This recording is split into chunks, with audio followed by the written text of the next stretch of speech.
Good afternoon, Governor, Madam Speaker, Mr. Pro Tem, Speaker of the House in California. We truly are grateful to be here. My name is Ann Johnson, and I'm a proud Texas Democrat standing with my Democratic House colleagues. Make no mistake about it, we are running from nothing.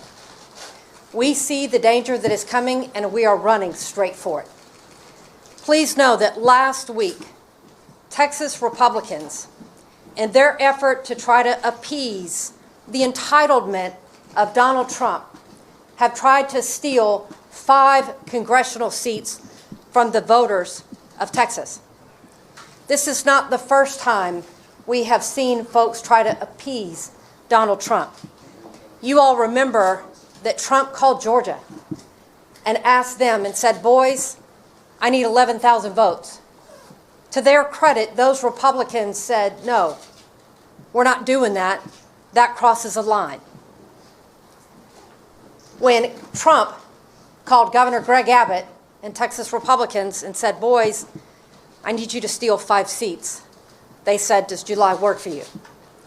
Well, it does not work for us as Texas Democrats, because we recognize that this is not just about Texas. This is about ensuring that the voters get to determine the outcome of their next election. We are now facing threats. The threat that we're going to lose our jobs, the threat of financial keeping the job, and doing the job, you know that they are not worthy of public service. We as Democrats are standing up to ensure that the voices of every voter is lifted up in this next election cycle and that the next election is not stolen from them. Please know that we do not take lightly where we are with today's climate and the threat that the FBI come to get us.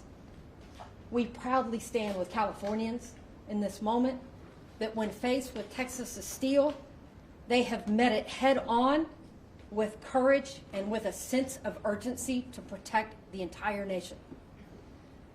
We are running from nothing. We are running to the front lines. We are running to the front lines to stand with other Democrats across the state of Texas, across the state of California, across this nation, to ensure that each and every individual has the opportunity to pick, to decide that government is for the people, by the people, and not the politicians selecting them.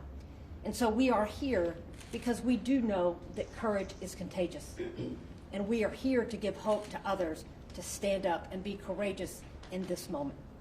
I am so grateful to introduce Assemblymember Isaac Bryan as part of the California group that is here to stand with Texas Democrats.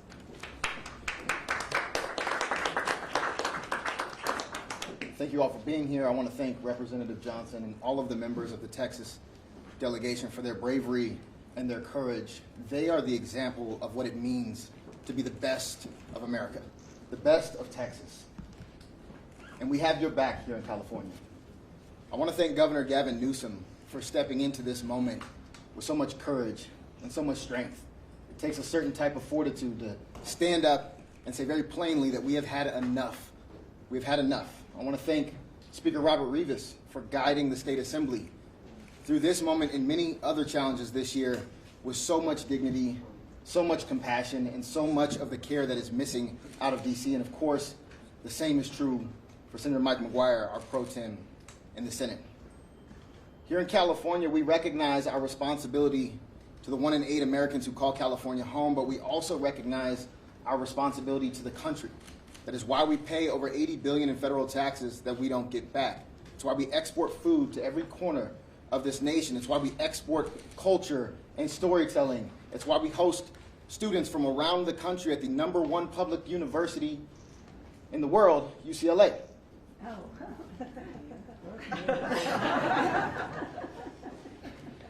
And right now, California has a responsibility to our democracy. What is happening in Texas, what is being pushed out by the Trump administration beyond Texas, is something we thought we would never see, where people's lives, their representation, their participation is willingly stifled, violently stifled, in plans that did not include public opinion, that did not include public participation, and had a pure political goal. And that goal was to consolidate power for this authoritarian in the White House. California cannot sit back and just let that happen. We have a responsibility to step up, and we're going to step up. And that doesn't mean we are abandoning our values. While I chaired the Elections Committee, we proposed independent redistricting commissions for every level of California government, and it was opposed by every single Republican.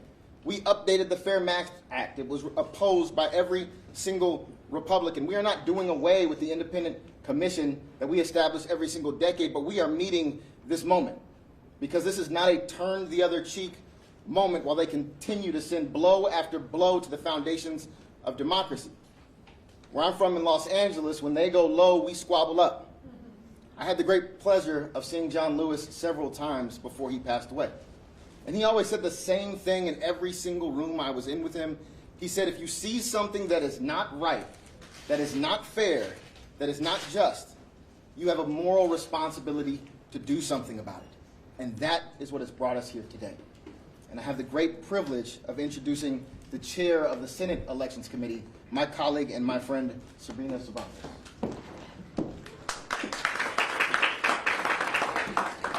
I am honored to chair the Senate Committee on Elections and Constitutional Amendments in this pivotal moment in our history. I applaud the Texas representatives for the courage they are displaying in resisting this Trump Republican power grab. California did not start this fight. We are proud of our Citizens Redistricting Commission. It is a gold standard in our country. But this is an emergency that requires an emergency response. California stands ready to respond. We will not sit idle on the sidelines while our communities are torn apart. This is a path to end the chaos. I would like to call up our Speaker, Speaker Rivas. Well,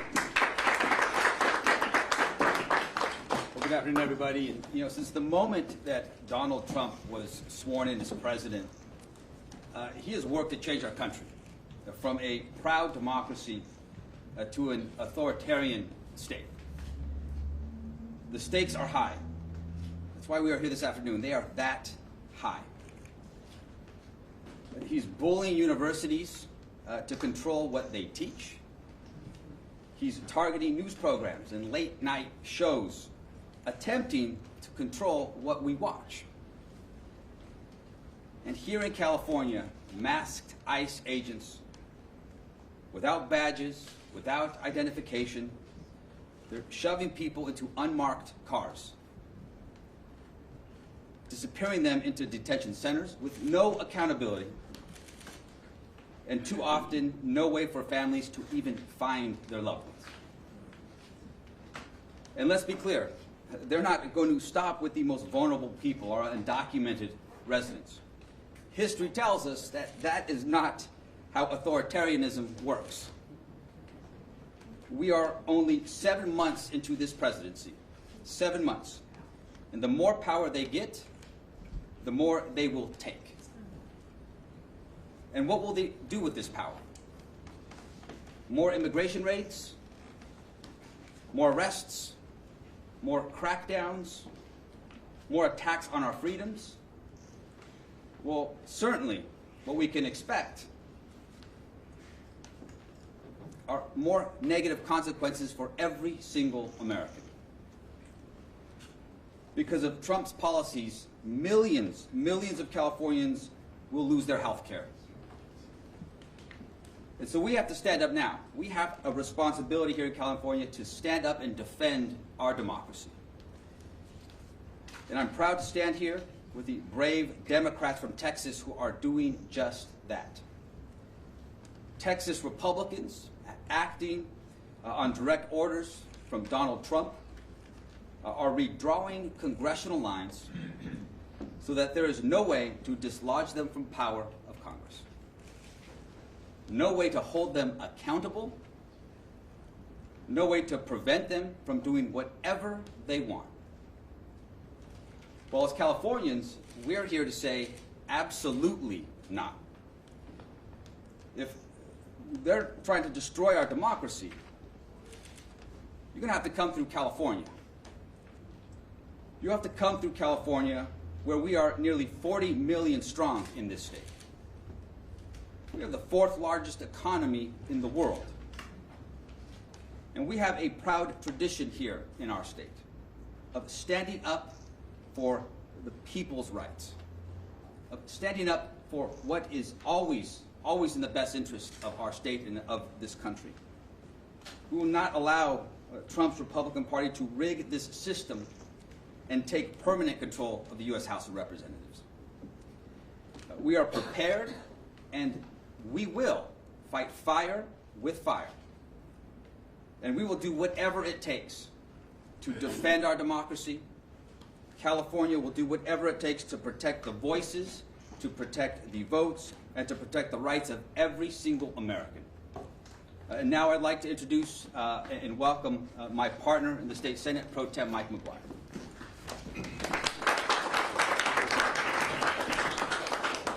Good afternoon. Thank you all for being here. I want to take a moment to say thank you so much to Speaker Rivas. I'd like to acknowledge California's governor, thank him for his leadership, being so bold on this issue. We are incredibly grateful. The defender of democracy is here today, and that's Nancy Pelosi. We are incredibly grateful for your incredible work and legacy on behalf of all Americans. Zoe Lofgren, who chairs California Democrats on behalf of the California Democratic Caucus in Congress, thank you so much to our caucus chair, Monique Limon, to our chair of elections, Ms. Cervantes, to the assembly members, and to the patriots. The patriots are here on the front lines of democracy, risking their health and safety. These leaders from the great state of Texas, we owe them a great debt of gratitude. When I was 19 years old, I took California's oath of office for the first time. And never in my life has the duty to defend the Constitution of the state of California and the Constitution of the United States of America been more critical than it is here and now. The future of this great nation, the future of our democracy, is hanging by a thread. And today we are at a flashpoint set by President Donald Trump and Texas Republicans who see the writing on the wall. Because if their draconian legislative actions were to take place, they've seen the same polls we have, they're not going to win the midterms in swing seats. So what do they have to do? They have to cheat to win. Here's what we know. We know what the American people want right here and right now. They want lower prices for families, not expensive tariff taxes. That's costing American consumers hundreds of billions of dollars and devastating California's economy. People want cancer research that save lives, not golden ballrooms that stroke egos.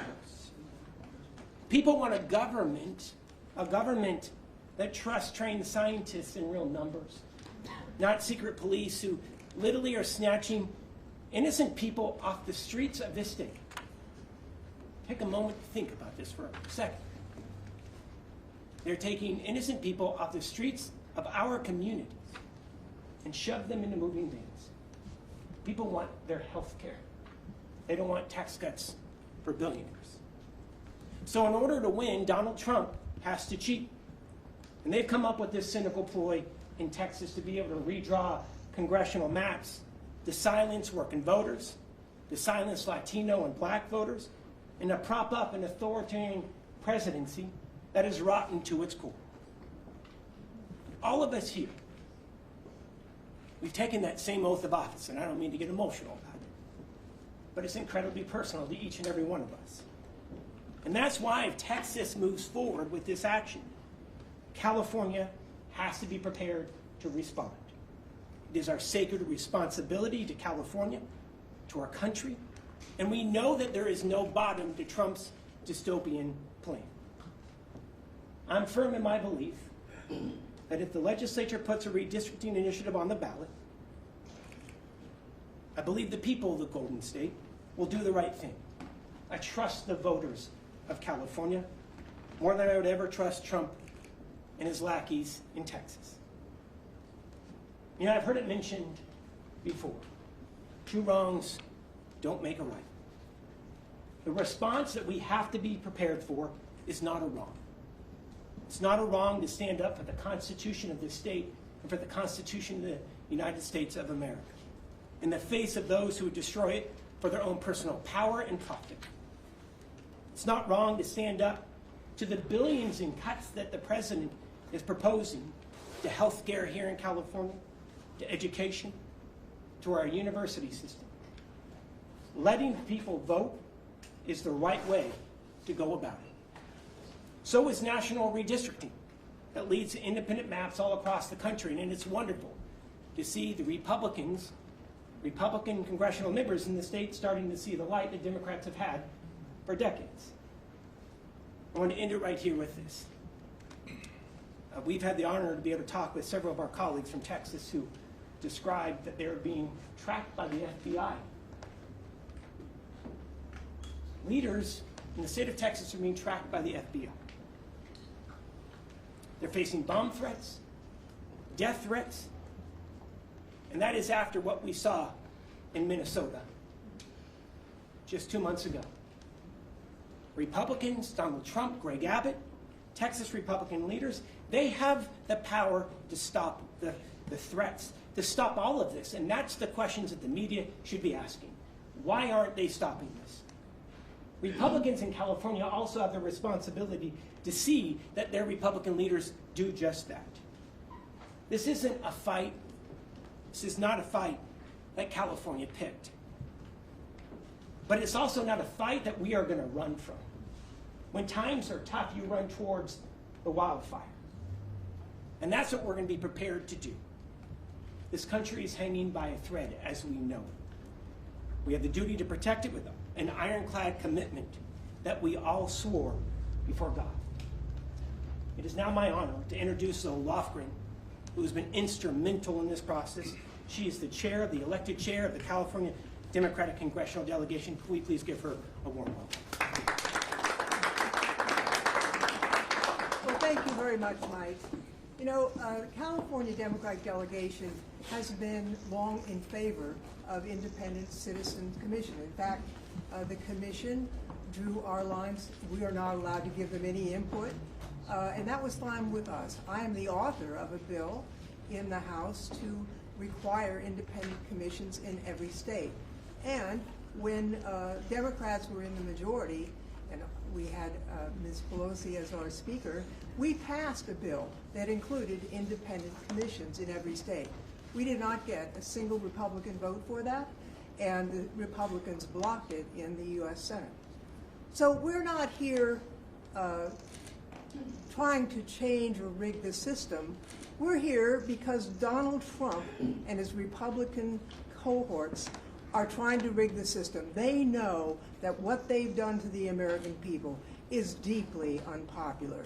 They know that because of what they've done, stripping health care for more than 17 million Americans, to give tax cuts to billionaires, hurting California by increasing pollution, by stripping education funds, by stripping nutrition programs from the needy. That is very unpopular, and we cannot allow these elections to be rigged without a response.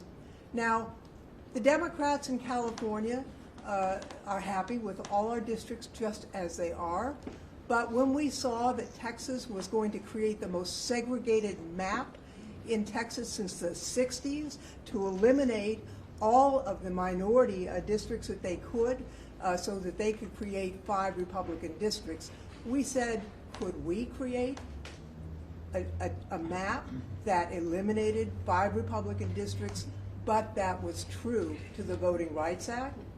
And we found that we could. And so as we went through the details of the possibilities, I'm happy to report that every single member of the California delegation is willing to support a plan to do that. We cannot stand here. We cannot stand here and just shrug as Trump and the Republicans try and rig the rules so they can avoid responsibility for the damage that they have done to this country. We need a break on them, and we can get it in the midterm elections. I'll tell you, when we were in the majority, we didn't strip health care from Americans. We provided health care with the Affordable Care Act. And the mastermind of that is someone I'd like to introduce next, the most effective speaker in the history of the United States, Nancy Pelosi. Thank you very much, Zoe. I think it's very clear from listening to our presenters so far that the Republicans are acting because they have bankruptcy of ideas. They have no winning ideas to present to the American people, and they cannot defend their actions legitimately. So they're trying to do it and rig it illegitimately. I want to thank our governor for his leadership, his persistence in protecting and defending our Constitution and our democracy. Thank you, Governor Newsom. It's an honor to be here with the Speaker of the Assembly and the President Pro Tem of the Senate of our legislature and hear their clear message about what this means to California, but more importantly, to our country. And I join them in welcoming the courageous members of the Texas delegation who are here. We thank you not only for your courage, but for your patriotism. For your patriotism. I've said to you before, at the beginning of our country, Thomas Paine said, the times have found us. Times found them to form a new country, write a constitution, and the rest, thank God, they made it amendable. And now the times found Lincoln, then found Lincoln to save that country, the unity of that country. And now the times have found all of us, and especially our Texas delegation, to save our Constitution. I'm from Maryland originally, and I'm very proud that the national anthem was written there. And my favorite line in the anthem is, proof through the night that our flag was still there. We have a responsibility to prove through the night of this Trump administration, the darkness of it all, that our flag is still there with liberty and justice for all. And that is what I'm so proud of the leadership of all of our California delegation in Congress, but also our state legislature as well. Zoe Laughlin has led the way as the leader of our House Democrats from California in the unity that she mentioned about our delegation.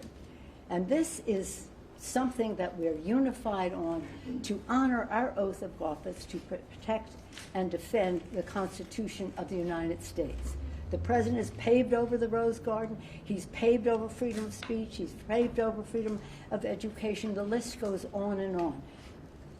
Independent judiciary, rule of law, pave it over. But we will not let him, he's gone too far. We will not let him pave over free and fair elections in our country, starting with what he's trying to do in Texas, countering that. So this isn't two wrongs, or as was mentioned, it's not a wrong in what we're doing. This is self-defense for our democracy. They have hit out at our democracy, and we are here to defend it. I thank again our Texans for their leadership, for their courage, most of all for their patriotism. And now I'm very pleased to yield to our distinguished leader in all of this effort, someone who was right out there right from the start, who brings us together, making us so very proud, our Governor, Gavin Newsom. Thank you. Let me thank everybody for taking the time to be here, and let me welcome all of you to Governor Ronald Reagan's home. Reminded of Governor Reagan's last speech in the Oval Office, where he talked about the life force of new Americans. He talked about Lady Liberty's torch. And here we are, fast forward decades later, appropriately with a portrait of Ronald Reagan looking down on the President of the United States of America, Donald Trump, who's trying to light a torch on democracy. He's trying to roll back the last half century, wants to put America in reverse on LGBT rights, on voting rights, civil rights, on the rights of women and girls. We're here in that light at this profound and consequential moment. And we're here with 6 courageous leaders that they've been described from the Texas delegation. It is my privilege to have had now 2 delegations visit from Texas. And it's my honor to welcome all of you and to thank you for your courage. Thank you for faith and devotion to the cause that unites all of us across this country, regardless of party. And that are the enduring principles of our founding fathers. You know, we talked about the 249th anniversary of those principles. Next year we'll celebrate the 250th anniversary of those enduring principles, the best of the Roman Republic and Greek democracy, a system of co-equal branches of government. This notion of a system of checks and balances, popular sovereignty, all of that on the line, all of that at risk. And so I'm very sober and mindful of this moment. And as a consequence, we have taken our relationship to this moment very, very seriously.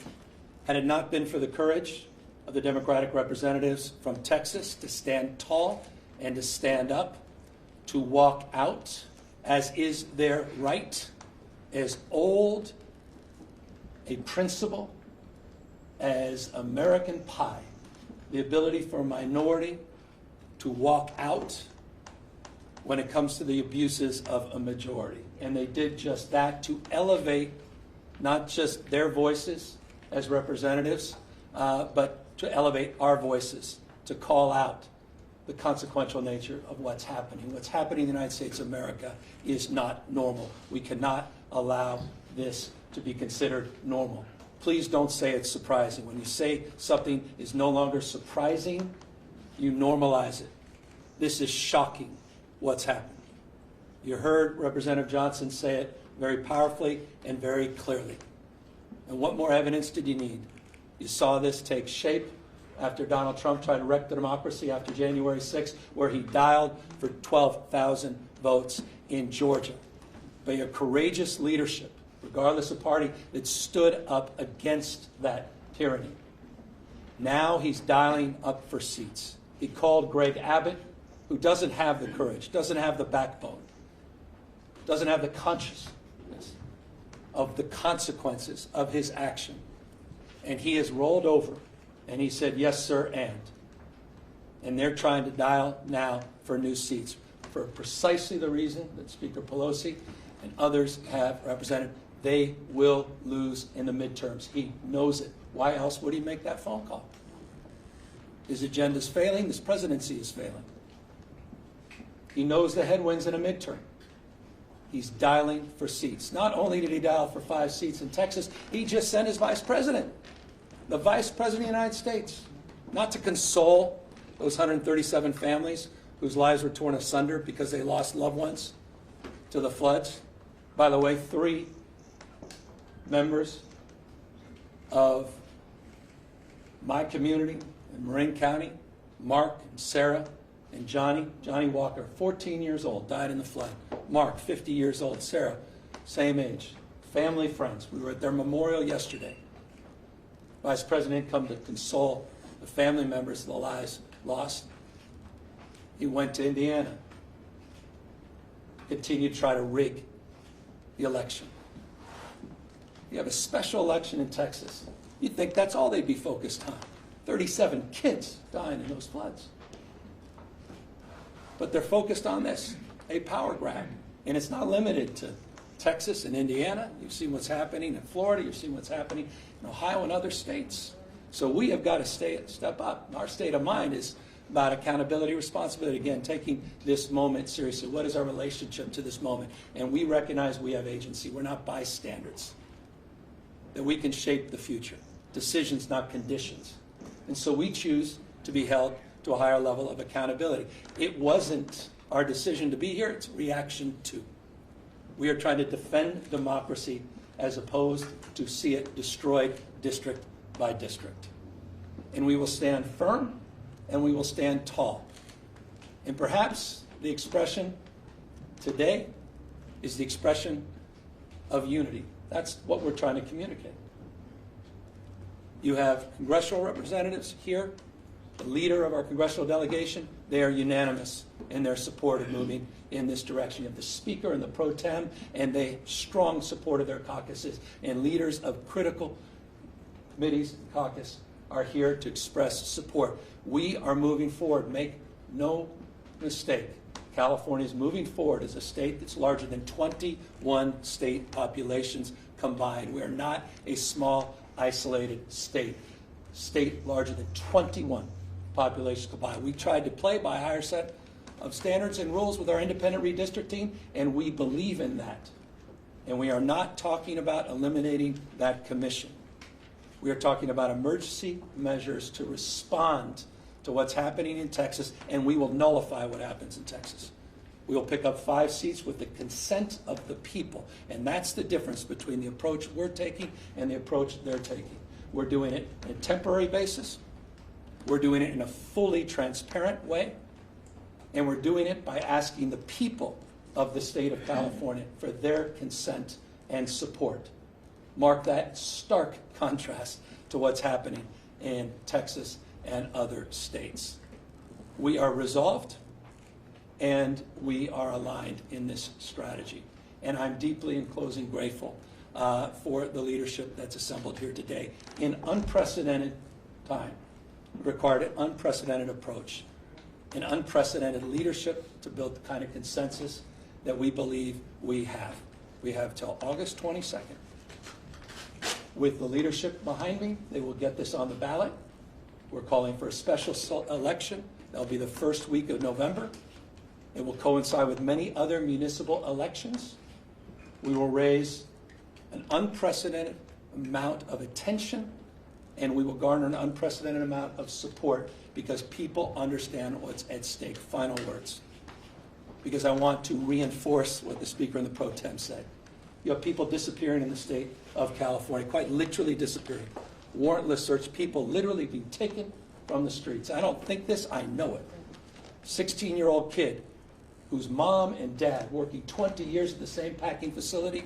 16-year-old didn't even know how to get back into his own home because mom and dad disappeared going to work. Young child had no brothers and sisters. That's Trump's America. That's happening as we speak. The Guard has been federalized. And by the way, Donald Trump is continuing to federalize the National Guard through the election. Pause and consider what that may mean. There is nothing normal about this. Nothing normal about this. Conditioning aid, let me make this clear in front of the Texas delegation. I am proud, and thank you to Isaac Bryan, $83.1 billion more we provided the federal government in federal taxes than we received. Texas, for whatever reason, for success, and how Texas does punch above its weight, received $71.1 billion more from the federal government they received. But I'll tell you what, as a taxpayer, as governor of California, I am proud to stand tall to help them recover from these floods. No conditions, no politics. We're all in this together. I was proud to send search and rescue teams to support the recovery of those floods. That's my responsibility. That's what it's like to be a member of a community. We're all in this together. The idea that we're even conditioning aid and allowing that conversation to persist, that's what's at stake with this conversation. It's not about lines, it's about drawing a line, and it's all about elevating a deeper consciousness of the line that Donald Trump continues to cross. It's not about him playing by a different set of rules. There are no rules for Donald Trump. This is a serious moment in American history. And so we are here to meet this moment head on. And we look forward to a successful campaign, and we look forward to continuing to do what we can to have the backs of these courageous leaders who are back here in the state of California, sharing their voice as we share their action and passion at peril that this democracy may not live. With that, we're here to answer any questions. Do not want UCLA to settle with the Trump administration. Are you taking any actions to fight? Yeah, we'll sue. I mean, this is a separate topic, but it's not necessarily disconnected from this topic. Donald Trump today is trying to silence academic freedom. He's attacking one of the most important public institutions in the United States of America, one of the finest institutions of higher learning in the world, one of the great research institutions in this country, one of the reasons California is the tentpole of the U.S. economy, one of the reasons we have more scientists, engineers, more Nobel laureates than any other state in this nation. He has threatened us through extortion with a $1 billion fine unless we do his bidding. So as long as I'm governor, I will stand tall and push back against that. And I believe every member of California legislature feels the same way. We will not be complicit in this kind of attack on academic freedom on this extraordinary public institution. We are not like some of those other institutions that have followed a different path. Governor, given the timeline that you've mentioned on the special election, it sounds like the California legislature will have 5 days to basically set the election. When will the maps be released to give the public ample time to at least review them? Well, that's a question for all of our folks here, but bottom line, it's going to be in their ballot box. It's going to be on their ballot. So it's about as transparent as it gets. I have not been privy to the map. I'm mapping out a strategy to make this successful. I have not looked at any maps. I told you that yesterday, told you that last week, and that continues to be the case today. As it relates to that map and that process that's going through, by the way, it's very transparent because these are familiar maps. The independent redistricting has taken over 10,000 hours of testimony and public comment over the years, and they've bandied about many of these maps that have been seen before. So it's a very familiar process. It's not a very complicated process. It may appear to be, but it's not. But the process we want to make very transparent, and that's the idea of putting the maps on the ballot. And that was something for me was a red line, and it's something that I think is foundational in terms of this effort. So does it not matter what people think in the 5 days that the legislature has the time? I mean, this is for really legislative leaders. Is 5 days an adequate enough time for the public to review what you will present to them on the ballot? So I can tell you this, Ashley, that maps we anticipate will be available next week. Our work began with the work that was already done, as the governor just mentioned, by our independent redistricting commission. Once these maps are released, voters will have the opportunity to digest these maps, review them for weeks and months leading to this election. If there is another state with a more transparent process where voters will get the ultimate say in these new maps, please let me know what it is, or if there's a state doing it, because we are going above and beyond to ensure that, one, we are protecting the Voting Rights Act, and that we are sending the voices of our most vulnerable to Washington, D.C. But when it comes to the maps, we anticipate these maps to be available next week. Governor, I have a question.